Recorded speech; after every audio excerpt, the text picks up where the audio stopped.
At dahil nga meron pa naman kami natira ditong OPAP sa bahay, may naisipan nga ako na gawin ay for the go. Dinagdagan ko na lang nga ito ng ingredients sa mga gagamitin pa natin at kakailangan natin para makabuo nga tayo nung naiisip niyo na rin ba ang naiisip ko? Ay talaga namang low budget nga lang ito at talaga namang napakamura nga lang ng mga ginamit ko. Paano magiging low budget kung hindi mura? Bali, yan nga lang palang 4 na ingredients na gagamitin natin. Isang ang mangkok ay maglalagay nga tayo o ilalagay nga natin yung swak na binili natin or kasama dito sa mga ingredients. Then, set aside nga natin.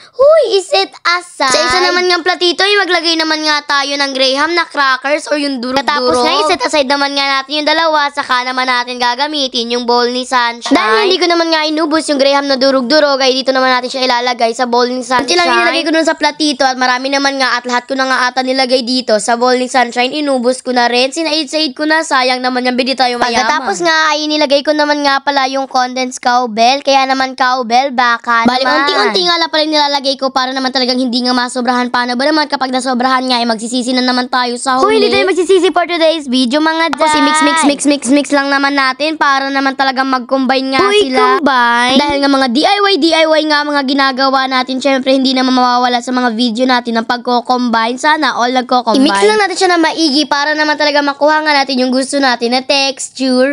Texture. Ibi baka sa mga English ko for today's video pagkamalan niya ako na matalino. Wala ko matalino slight lang. At nang makuha ko na nga yung texture na gusto namin ay perfect na nga yan at for the go na rin nga yan. Kaya naman simulan na nga natin kung ano nga yung gagawin natin. Inisikaso ko na muna nga pala itong mga marshmallow or OPAP na gagamitin natin ngayon para naman talaga may laman nga yung ating graham balls or kaya naman ay pang peelings kapag kinagat.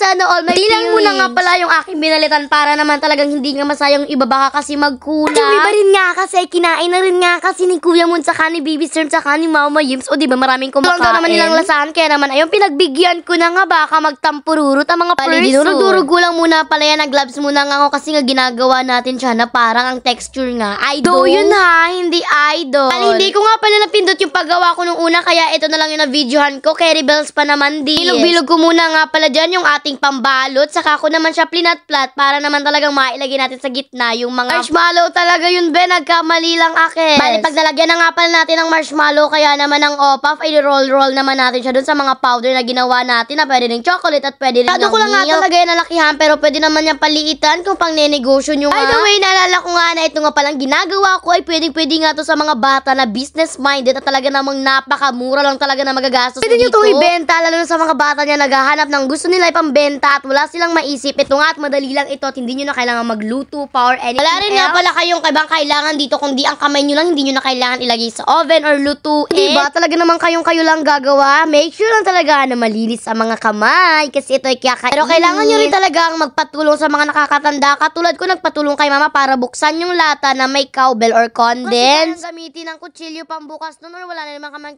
ko kasi kayang buksan yun gamit ang kutsilyo. Wala rin naman kaming can opener. Ayan nga pala yung mga nagawa ko na talaga naman pagkakarami at pagkakasarap ng tignan. Hindi naman pala gaano karami. Medyo lang. Ay natira pa nga mga powder tsaka naman ang OPAP. Ang ginawa nga ni mama pinaghalo-halo niya nga at kakainin niya na lang daw. Diba? Mindset. Kesa naman masaya. Ito na lang ating favorite part, ang tasty. Pag mag-taste tayo, pipili natin yung malaki kesa naman sa maliit. Diba? Mas mabubusog tayo sa malaki. Ito na nga aking unang first bite.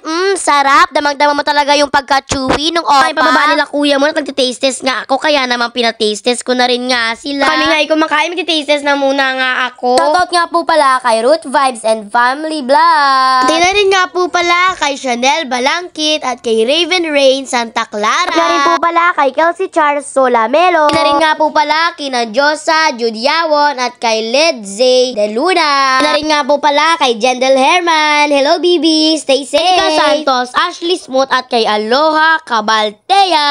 At pati na rin nga po pala kay Lian Kairel de la Cruz. Kay Rexlyn May Falera at kay Jerry Olalo. Chelsea May Relato at kay Chris. Chelsea May Relato at kay Chris. Angel Magbanua at kay Edeline Jane Aquino, Tita Nini. Tina rin nga po pala kina Pretty Da. Kay Aaron Danday at kay James Calvin Ramos Magana. Kay Hans Basadre Adoha. Kay Kesa Medjan Almusara at kay Trisha Shah. Alisa or Alaysa Olay. Tina rin kay Lovely Villar Manlapas. Sa next video na lang nga po pala yung ibang hindi ko na siya shout Kasi kay Dada, Titi Sky, Moon, at kay Ate Wind ay pasado naman daw nga yung gawa ko at masarap naman daw nga. Papasalamat nga rin pala ako sa inyo kasi naabot na nga natin ang 50k followers. Thank you very much talaga sa mga suporta ninyo. Share na rin nga po pala ng mga video namin para naman talagang mas marami pa po tayo. Thank you very much din nga po pala sa mga taong talagang hindi na tumitigil sa pagsusuporta at umaabang rin nga ng mga vlogs namin. Huwag kayong magsasawa at patuloy pa rin nga kaming gagawa ng video at wag din nga kayo tatamarin na manood kasi hindi rin naman kami tatamarin na gumawa. Masasabi ko nga lang ay gawin nyo na rin nga itong ginawa ko. Paano ba naman napakasarap Bale talaga na